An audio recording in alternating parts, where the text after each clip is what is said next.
Okay, excellent. Yeah. Okay. Small intro music.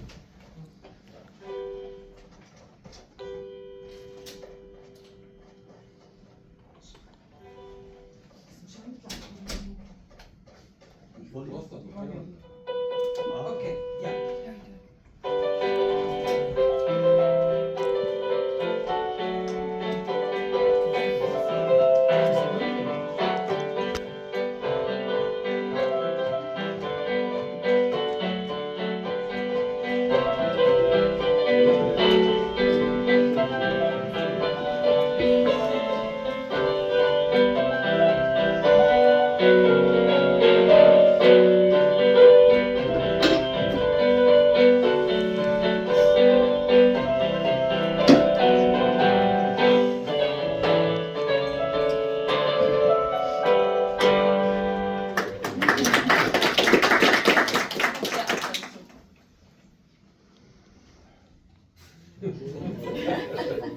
Welcome, ladies and gentlemen, to Okasha.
These are real, actually, translations that happen. It's not something like imagined.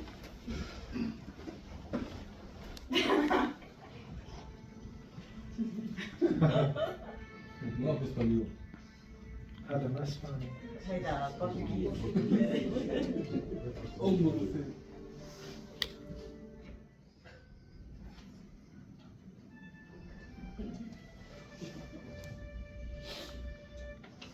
India. Hindi.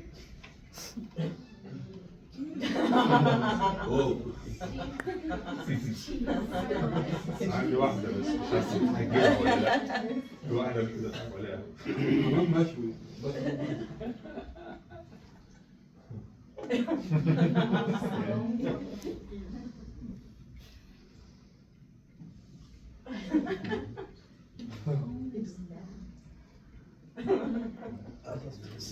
ثاني.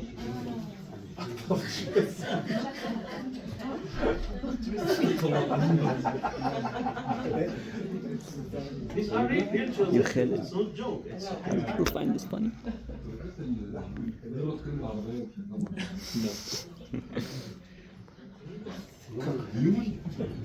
Listen to the video and look at it. نشر جوز النشر.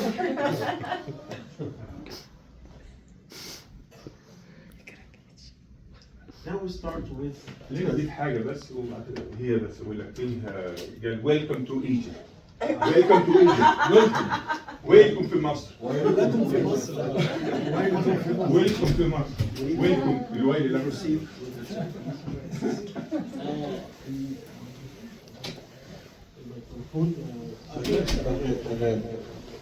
Situations, translation situations. The first one has to do with the messy translation theory.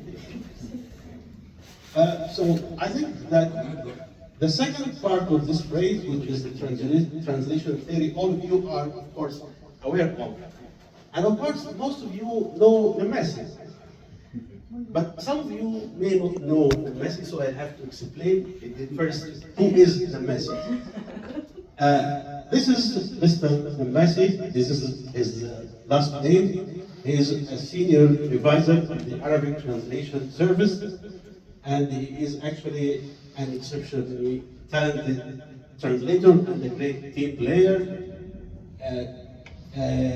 By the way, he is not my FRO, just because he's my friend. And I consider him my mentor and tormentor at the same time. So, but you know, this is actually, the Messi is a Moroccan last name. It's not actually the name I usually address him by in informal conversations. So I Egyptianized it. So I called him, and he takes no offense at that, Nimsawi. Nimsawi is an Egyptian name, proper name.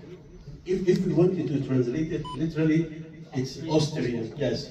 But this doesn't mean that he was naturally moved from Lyon in Vienna. Lyon office in Vienna, it has nothing to do with that, just a proper name. And it became famous in Egypt because of a theatrical show in the 70s, a famous theatrical show in which one of the major characters' name was Nimsawi Bey. We'll have a look at Nimsawi.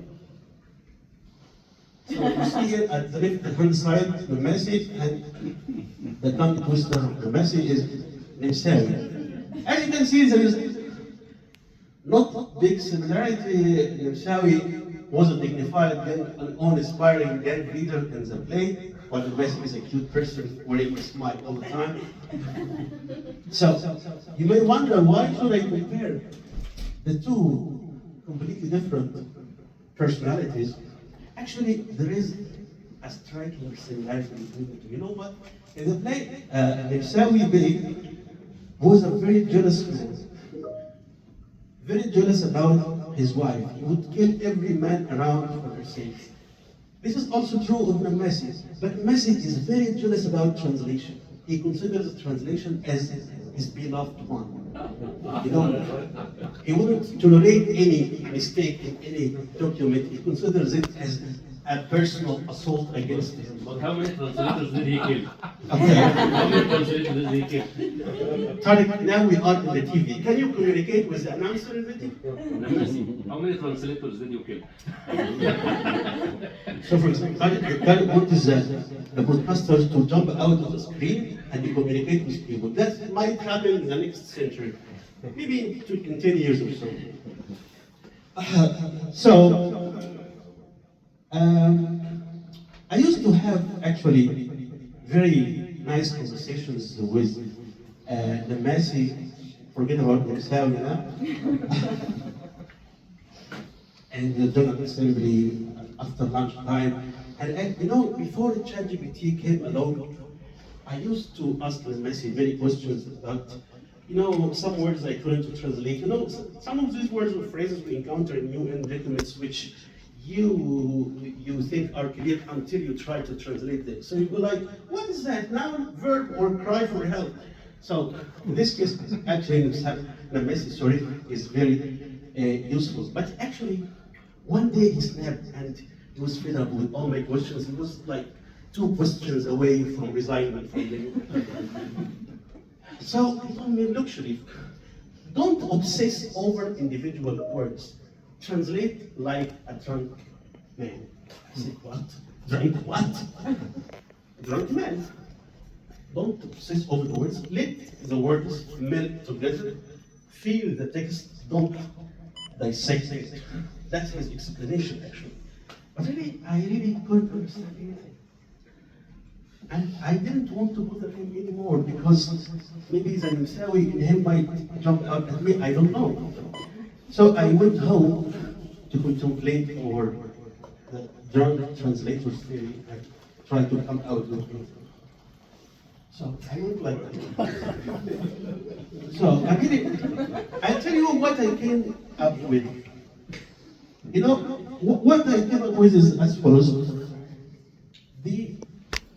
The text is the bottle of water. You see? The text is the bottle of water.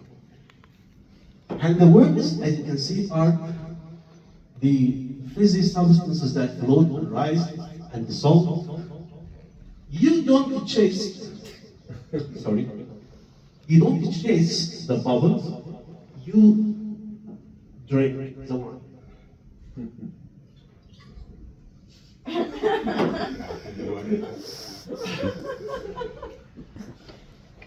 And you know it worked.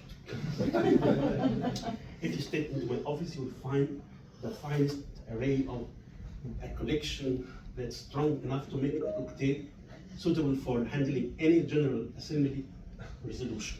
يا جماعة عشان ما حدش يصدق. So, but now, You drunk or something? yeah, it really worked, and I learned a lot from the drunk translator. I'm translating now like a drunk person, except now for the budget section, which I hope will come with a chaser. Another, actually, after a while, the Messi called me to his office in a very stern and unfriendly manner, unusual, offhandedly, and told me, Sharif, what happened to these words you dropped them? I told them I let them go spiritually. he wasn't amused, actually. And he told me, look, a translator has to be very vigilant. A translator in the UN is a lorry driver driving through a minefield. If you miss a word, the mine explodes and the lorry capsizes. You know, again, I went like this. This made the situation more complex. I really told him politely, it's you who told me months ago to translate like a drunk man. Did I tell you that? Yes, sir, you told me that. Oh, then let's modify the definition. That's what he said. A translator in the UN is a drunk lorry driver who drives through a minefield and has to be vigilant at the same time. So, you know, I tried to make sense of what he said, because it, as you all know, reflects the kind of contradictions we all go through in translation. And I finally settled on a compromise. I showed him use a compromise. After the new definition, of course, as a translator, I'll be the drunk man, and as a revisor, the message will be the vigilant lorry driver. I think this is fair enough, the message, right? Okay, here's to you.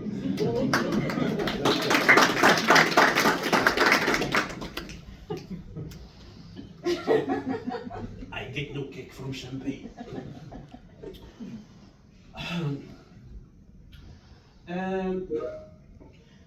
Let's move to part 2, which is a little bit different. It's another field of translation, which I call mental translation, thinking in the mother tongue. You know, when I go to Egypt, people ask me, Sharif, now you have been in the United States for 15 years. Do you think in English? I tell them, well, I actually translate from English. I can also translate into English sometimes. And I fight with the customer service in English. But you know, my brain works on Arabic version 1.0, and English is an app I downloaded later in my life.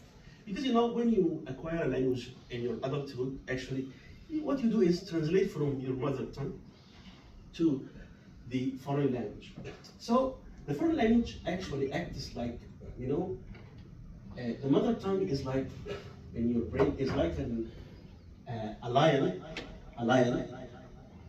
stretching out and border while watching the other languages, you know, running around.